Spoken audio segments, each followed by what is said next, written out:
Dub Nation, we just got a ton of crazy news surrounding Jimmy Butler after his ACL tear and Jonathan Kuminga after he saw the floor for the first time since December 18th in Tuesday night's loss to the Toronto Raptors. We'll break it all down on today's show as you're watching Warriors Today by Chat Sports. I'm your host, Tyler Smith, and I want to tell you, you should subscribe to the channel here at Warriors Today. Things may be looking dim with the Jimmy Butler injury, but we're going to keep bringing you guys free Golden State Warriors videos day in and day out. Whether we're live for a Warrior game or bringing you a video just like this talking about the latest news and rumors, you will have Warriors content on your feed. Help us hit our next milestone as well. We just need 145 more subs to go down below and hit that subscribe button for free Warriors content all the time.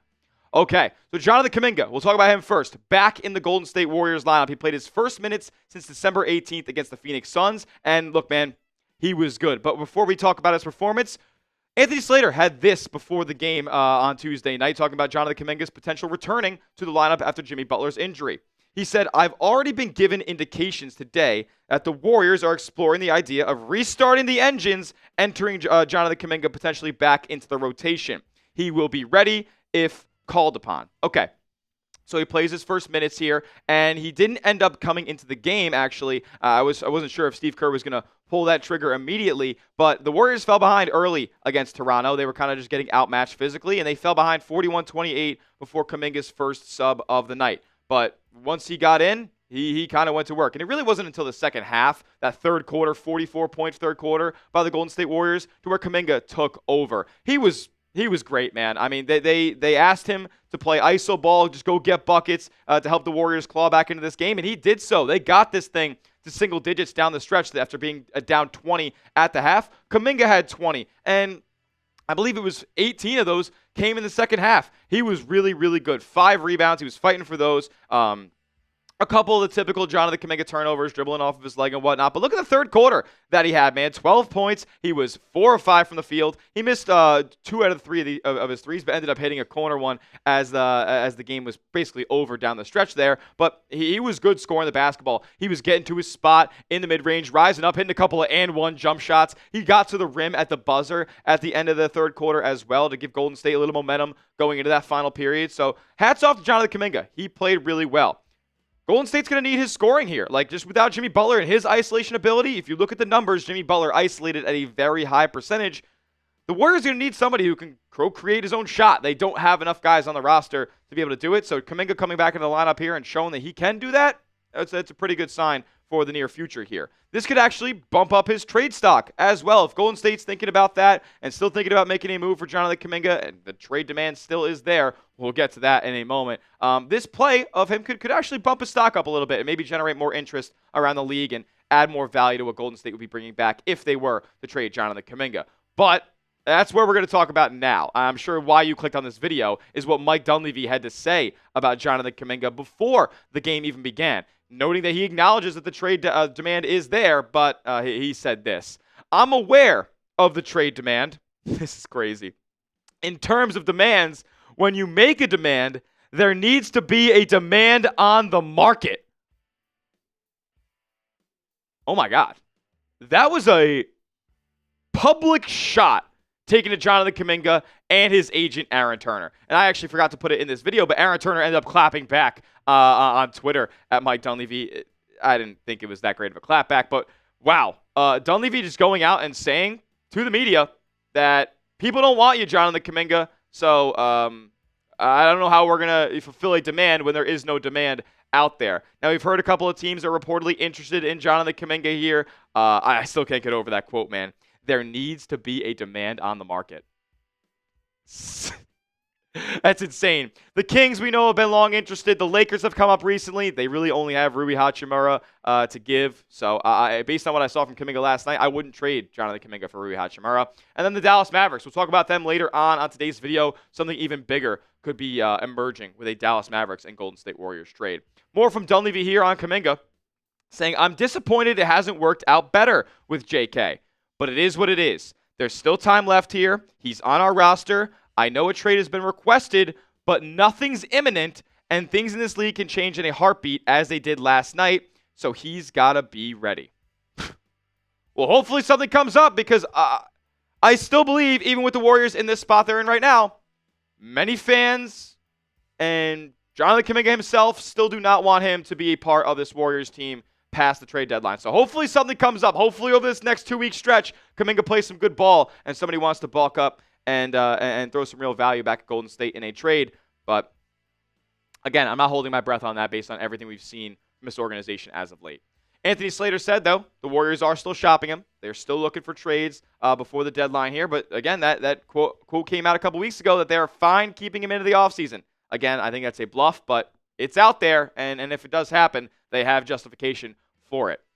Golden State, though, in trying to make a trade and trying to improve this roster, they continue to be reluctant in trading first-round picks. They won't give up multiple firsts. They won't give up first pass the Steph Curry timeline to go out there and improve this roster right now to go all in to try to get Steph another ring. Basically telling your fan base that you're punting the rest of Steph Curry's days away. More from Dunleavy here.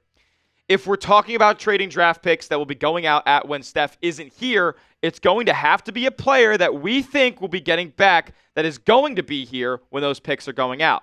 That player is going to have to be pretty impactful. It would take a good amount, positionally, play style, archetype, all that. I would leave it pretty broad and open. But if there's a great player to be had, we've got everything in the war chest that we would be willing to use. So, what? Basically just Giannis? That is what you communicated just now. That there aren't many players out there on the trade block that are impactful enough for us to send away first-round picks. But if there is a guy like that, yeah, we'd be glad to do it. So just Giannis? Like, those guys don't just...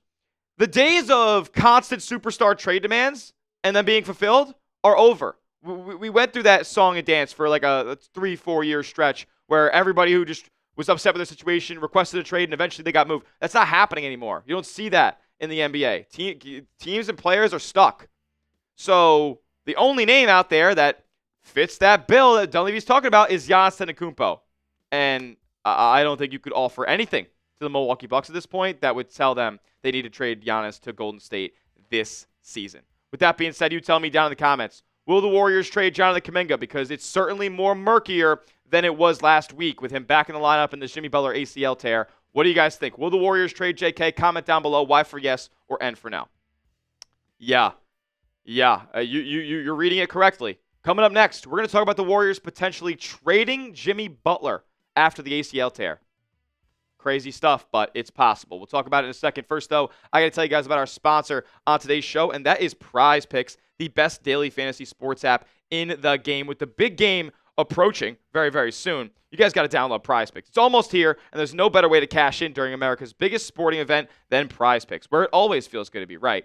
And since the big game is right around the corner, that also means it's your last chance to get into the football action before next season. So close out the season right with PrizePicks by getting $50 instantly in lineups when you play your first $5. All you guys got to do is pick 2 to 6 players and just pick more or less on their projected stats, and you can win up to 2,000 times your money in one single PrizePicks lineup. Trust me, I've been a customer longer than even been a sponsor here at Chat Sports because it's so aesthetically pleasing, so easy to use, takes 60 seconds to create a lineup, and they offer the best features like stacks. So if you wanted multiple stat projections from the same player in the same lineup, you can do so only on PrizePicks. If you guys wanted my picks for this week, I'll give them to you. I got Jarrett Stidham to throw an interception. Shocker. He's playing the Patriots. Pretty good defense. Ramondre Stevenson more on his rushing yards. I have Puka Nacua more than half a rushing or receiving touchdown. And then Sam Darnold more on his passing yards as well. You can tell my picks or fade them. Just do it at PrizePicks. Download the app today and use the code CLNS to get $50 in lineups after your first $5 lineup. That's code CLNS to get $50 in lineups after your first $5 lineup.